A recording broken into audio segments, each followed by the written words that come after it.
Hello mga ka-garden, i-update ko lang kayo dito sa ating ginawang experiment sa ating hydroponics.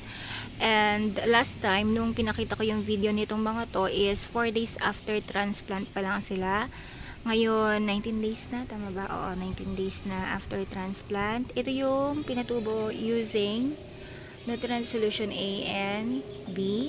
So yung Nutsol kung tawagin.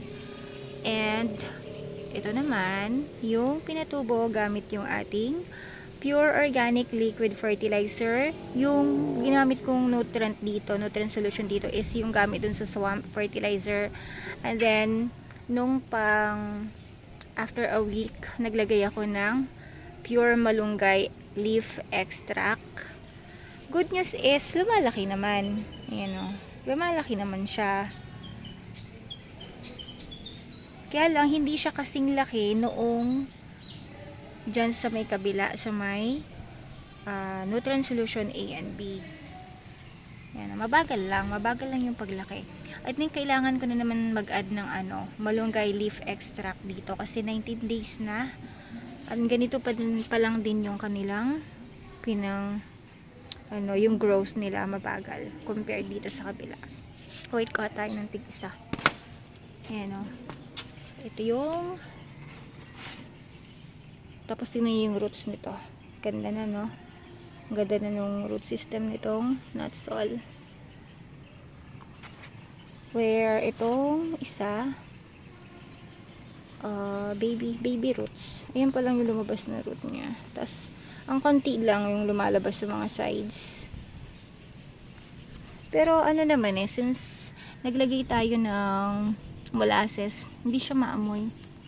Yan, wala naman siyang amoy talaga. So, parang nag-start pa lang lumalabas yung mga roots niya. Ayan o. Nag-start pa lang lumabas yung mga roots dito sa cup. So, siguro magkakaroon pa tayo ng mas magandang result kapag mas lumabas pa sila at nababad na sila dito sa ating solution. Pero mag-a-amend ako, maglalagay pa ako ng additional na malunggay leaf extract. Pero ito wala tayong problema dito sa pinapatubo natin sa Nutsol. Silipin natin yung sa loob. Ayan o. Para na siyang nag-web sa ilalim. Yan yung mga ugat niya.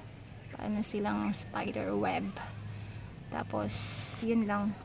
Kagandahan lang din dito sa sa hydroponics. Nagbakasyon ako ng 1 linggo. Wala kami dito sa bahay ng 8 days pala. And yan, buhay pa rin sila. Kasi pag halimbawa sa lupa tapos hindi umuulan, then you'll expect na pwedeng mamatay yung mga tanim mo. And ito, yun nga, lumalaki naman pero kailangan lang nating magdagdag ng additional pang malunggay leaf extract. So nitrogen, more nitrogen I think dito para mas lumaki pa siya. Pero kung mapapansin nyo, di ba parang mas pula yung mga niya, yung mga dahon niya. Compare dito na mas marami pa yung green. Pero kasi ito malapit na siyang mag-mature in a few days, in a week or so, pwede na natin itong i-harvest. Kaya yun, ito yung itsura na niya. Gumaganda na siya. Tapos lumalabas na yung kanyang pagiging pula. Kasi yun nga yung variety niya. Ayun, update ko ulit kayo kung anong mangyayari dito sa pure organic liquid fertilizer hydroponics natin. Kasi kung lalaki naman siya kahit 30 days or more and then okay naman yung lasa, then I think I'll stick to this one kaysa itong Nutsol. Kasi bibilhin mo po yung Nutsol mahal yung Nutsol. Pero ito, kukuha ka lang ng pwede mong gawing swamp fertilizer, tapos lagyan mo lang ng nitrogen rich na organic fertilizer din, which is yung malunggay nga yung ginagamit ko. And yun, medyo sana makahabol. And kahit medyo mabagal nga yung paglaki niya, it's okay as long as it's organic. Ayun, yun yung ating update dito sa ating hydroponics experiment. And thank you for watching. Bye!